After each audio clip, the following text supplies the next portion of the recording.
ինչ վերաբերում է բادرազմով վախեցնելու ժողովրդին,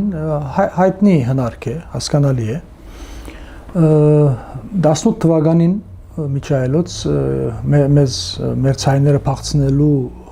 գլխավոր հնարքներից մեկը նաև դա էր, ես ուզում եմ հիշեցնել, որ գործող իշխանությունները շատ ակտիվ ձևով դրեցին շրջանառության մեջ, այդ ժամանակ մենք սասնաձրերի ձևաչափով էինք մասնակցում, նրանք շրջանառության մեջ շատ ակտիվ դարաձեցին, ամբողջ քառակուսական մեքենան իրենց ցերկ լինելով, թե սասնաձրերը մուտք գործեն ազգային ժողով, ապա բادرազմա լինելու, կամ սասնաձրերը եթե լինեն իշխանություն, բادرազմ է լինելու։ 18 թվականի մասին է խոսքը։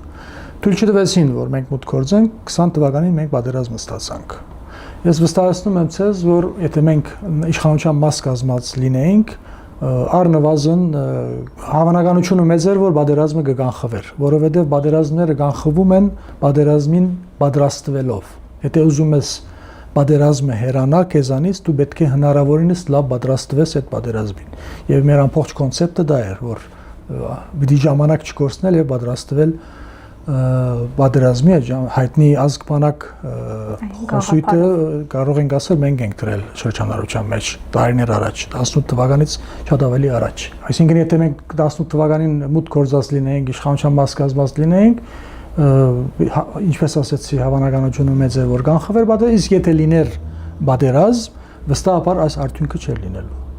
նույնիսկ եթե մեզ այդ երկու տարիների ընթացքում պետք եղած զինվածության արդիականացման իմաստով մագարտակը չապահովեինք մեր ունեցած զենք ու զինամթերքով, բայց ճիշտ մարտավարությամբ եւ անշուշտ քաղաքական եւ ռազմաքաղաքական ղեկավարության նաեւ ազգային գամքի դրսեւորմամբ ես վստահ եմ ոչ միայն այսպիսի արդյունք չէր կարող լինել, այլ ուղիղ հակառակ արդյունք կարող է լինել, այսինքն վերջում մենք կապիտուլյացիայի ենթարկեինք Ադրբեջանին, ես դրանում վստահ եմ